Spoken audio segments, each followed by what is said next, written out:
da primeira série do ensino médio, bem-vindo de volta. Eu estava com muita saudade de você. Sou a professora Isabela e vamos trabalhar biologia. Nesta aula, vamos trabalhar o tema ecologia. Olha, ecologia está sendo trabalhada em todas as semanas do PET volume 2.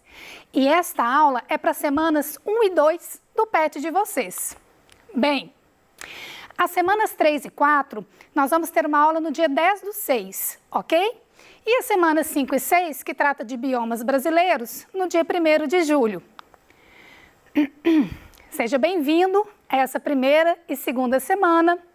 As habilidades priorizadas nesta aula são as seguintes: identificar o Sol como fonte primária de energia, analisar cadeias e teias alimentares e reconhecer as pirâmides ecológicas.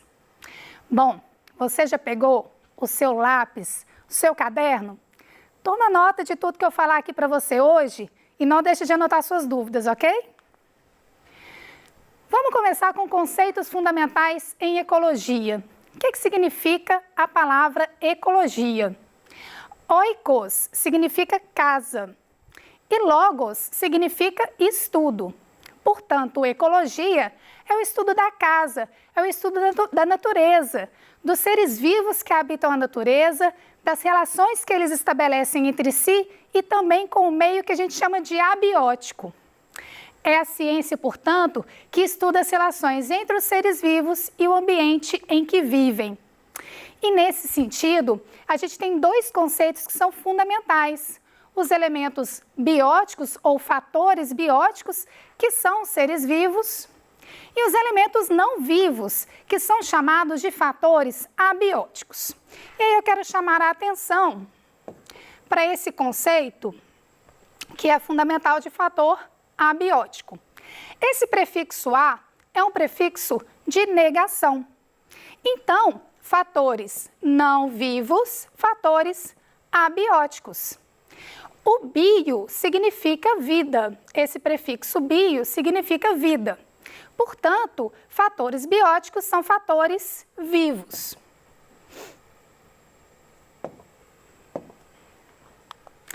Bem, analisando essa paisagem, que mostra a belíssima Lagoa da Pampulha, na cidade de Belo Horizonte, a nossa capital, a gente consegue observar alguns elementos. E analisando aqui, a gente vê tanto fatores bióticos quanto fatores abióticos. Por exemplo, a água da lagoa é um exemplo de fator abiótico. As nuvens, né, que formam aqui elementos atmosféricos, a sombra que a igreja faz, o mineirão que é uma construção, isso tudo aqui compõe fatores abióticos. Agora, a gente também vê aqui uma extensa vegetação na beirada da lagoa. E essa extensa vegetação constitui seres vivos, que são o quê? Fatores bióticos.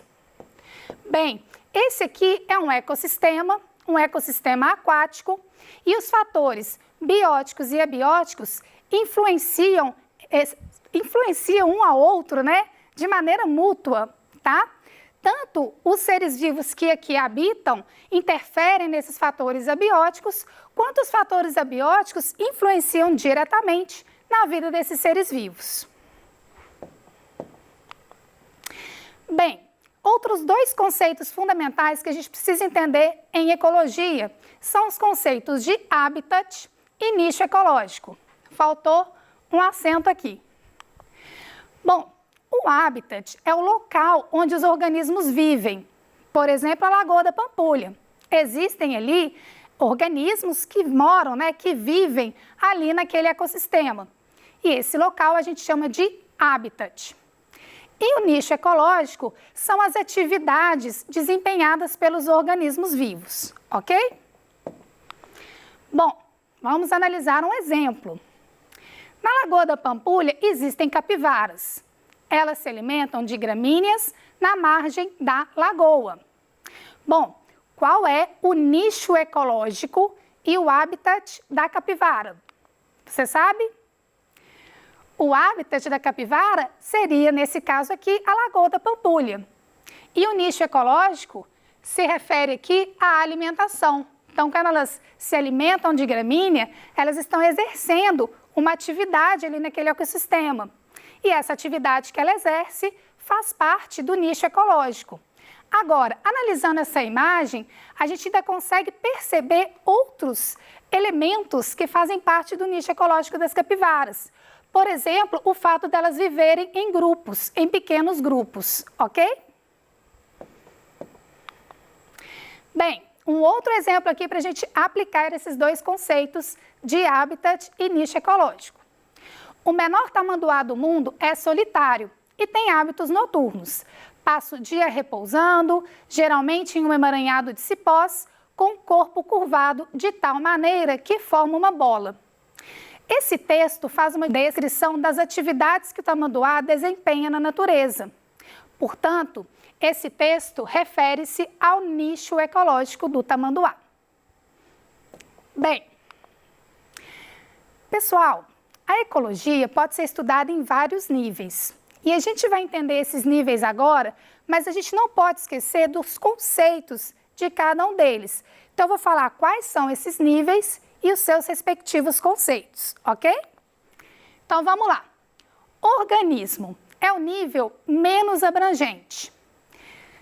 Seguindo na ordem aqui de complexidade, vários organismos da mesma espécie formam uma população.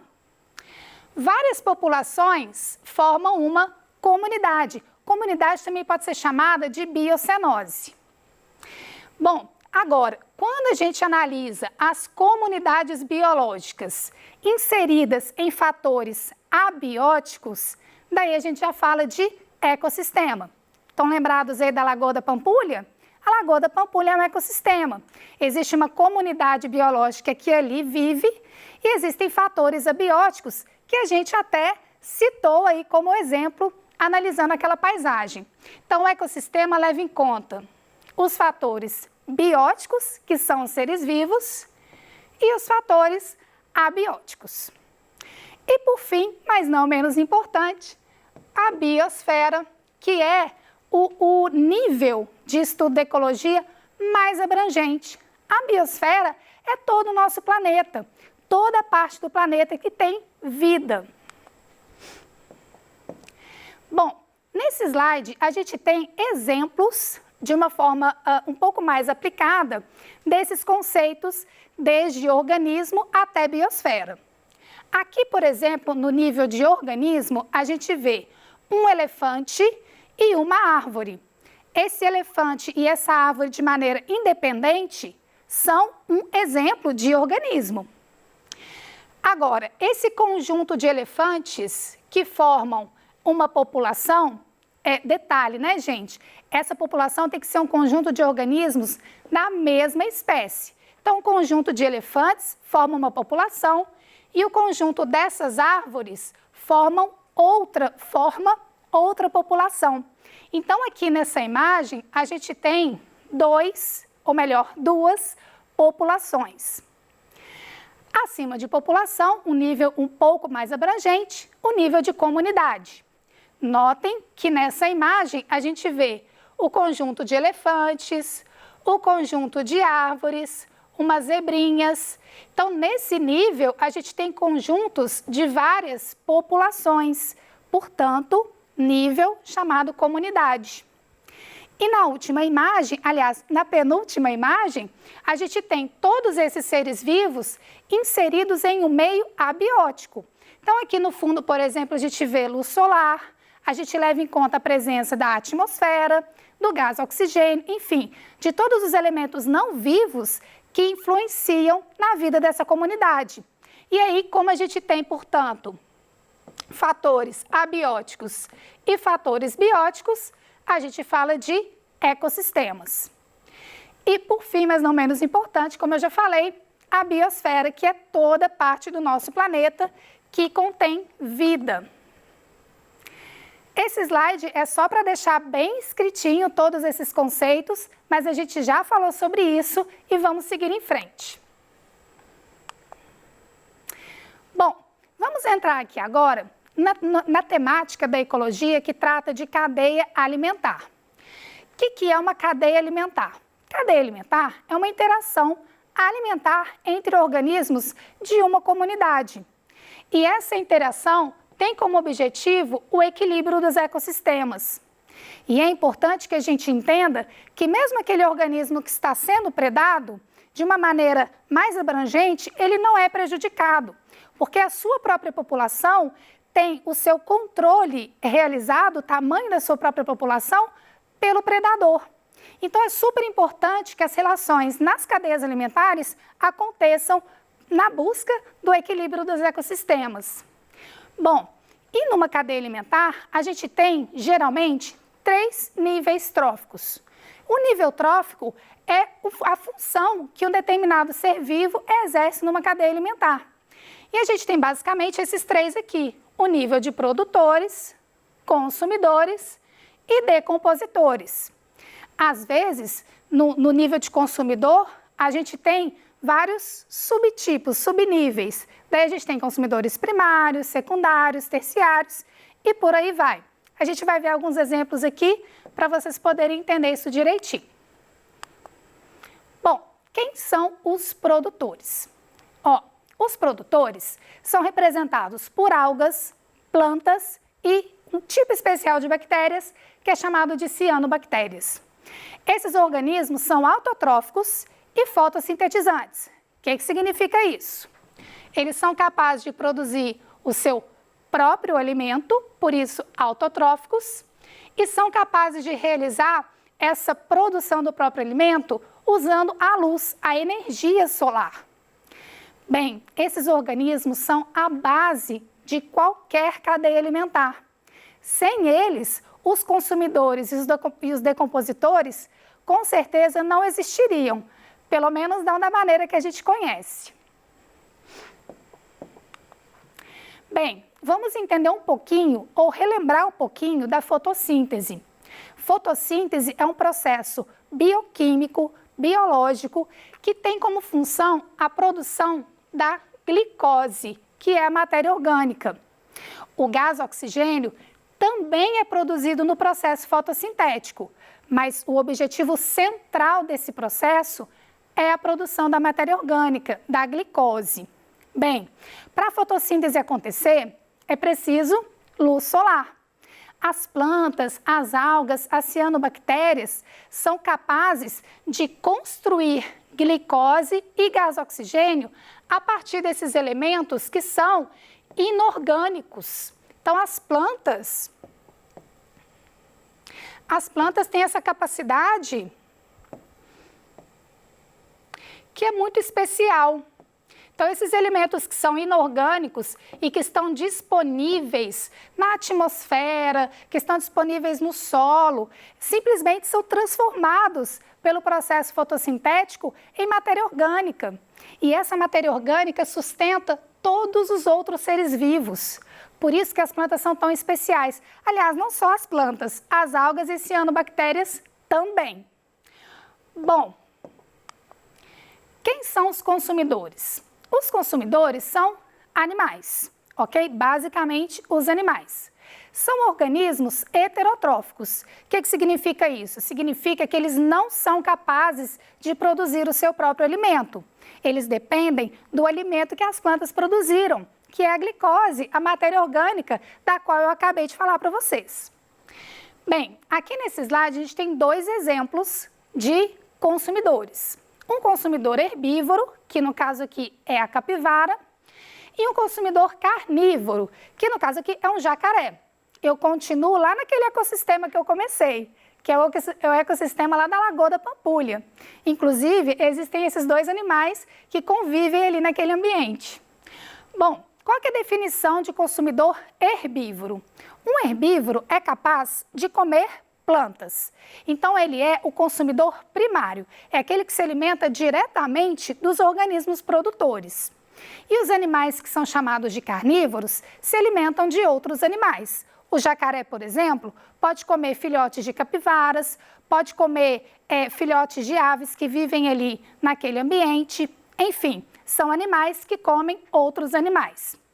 Existe ainda, eu não coloquei nesse slide não, mas eu gostaria de falar para vocês, um outro tipo de alimentação, de dieta, que é chamada de dieta onívora.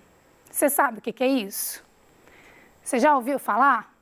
De vez em quando eu ouço alguns alunos falarem para mim assim, onívoro come ovo? Não, não é isso não. O onívoro não tem exatamente uma preferência alimentar. Ele se alimenta de plantas, ele se alimenta de animais, frutos. Você sabe um exemplo de onívoro? A gente. Nós somos animais onívoros. Então, a gente não tem exatamente uma preferência alimentar. Ah, mas e os vegetarianos, professora? Bom, os vegetarianos não se alimentam de carne, mas ele não deixou de ser, por natureza, um animal onívoro, ok? Bom, tomando ainda como exemplo a Lagoa da Pampulha, uma cadeia alimentar que a gente pode formar, né, com base nos organismos que moram ali, é essa daqui. A capivara se alimenta de grama, que fica ali em volta da lagoa, e o jacaré se alimenta de capivara. Bem, a gramínea é o produtor, a capivara herbívoro, consumidor primário, e o jacaré, consumidor secundário, neste exemplo de cadeia alimentar, ok? Agora está faltando alguém. Quem que está faltando? Eu disse para vocês que a gente tem produtores e consumidores como nível trófico numa cadeia alimentar. Mas está faltando alguém. Você sabe quem que é? Eu sei que você sabe, eu já falei que eu ouço pensamento via Wi-Fi e eu vi que você anotou aí no seu caderno os decompositores. Pessoal, decompositores são basicamente micro-organismos, exemplos, fungos e bactérias. São heterotróficos, não são capazes de produzir seu próprio alimento e eles realizam a ciclagem dos nutrientes.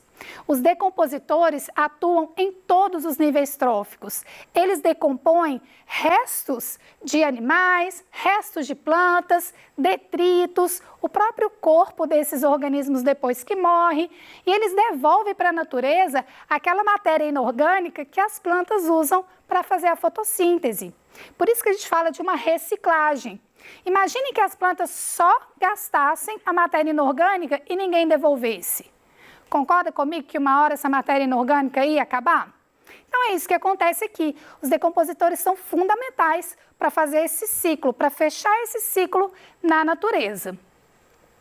Bem, por definição, uma cadeia alimentar mostra os diferentes níveis tróficos existentes em um ecossistema e as relações observadas por eles de forma linear.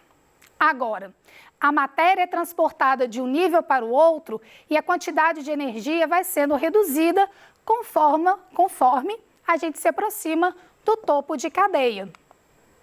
Então, eis aqui um exemplo de cadeia alimentar parecido com aquele que a gente já viu, só que com outros seres vivos. A formiga é consumidor primário, o sapo consumidor secundário e a serpente consumidor terciário.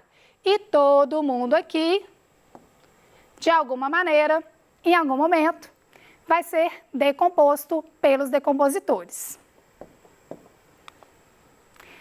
E tudo isso, né, gente, só acontece por causa da luz solar. E uma teia alimentar? Teias alimentares são sobreposições ou emaranhados de cadeias alimentares. Uma teia alimentar, por exemplo, lá da Lagoa da Pampulha, pode estar representada aqui. Então, a gente tem a capivara, caramujos que também vivem naquela região, o fitoplâncton e as macrófitas, que são as plantas que crescem ali no entorno da lagoa, são produtores nessa teia alimentar. E o que a gente observa aqui nessa teia é que os consumidores podem ocupar mais de um nível trófico. Então, analisa junto comigo aqui, por exemplo, o jacaré. O jacaré pode seguir esse caminho aqui. Se ele segue esse caminho, ele é consumidor secundário. Agora, se a gente parte das macrófitas, passa pelo caramujo, pelo peixe e pela ave, daí o jacaré vai ser consumidor de quarta ordem, consumidor quaternário. Então, esse é um exemplo de teia alimentar. no qual os organismos podem ocupar mais de um nível trófico. Bom, pessoal, esse assunto é muito importante, muito interessante, e na próxima aula a gente vai concluir esse assunto. Eu espero que vocês estejam aqui comigo de novo. Não deixe de anotar as dúvidas para poder perguntar para os professores na hora do Se Liga no Tira Dúvidas, tá? Bons estudos para vocês e continua comigo, não esquece de mim não, tá bom? Um beijo, tchau, tchau!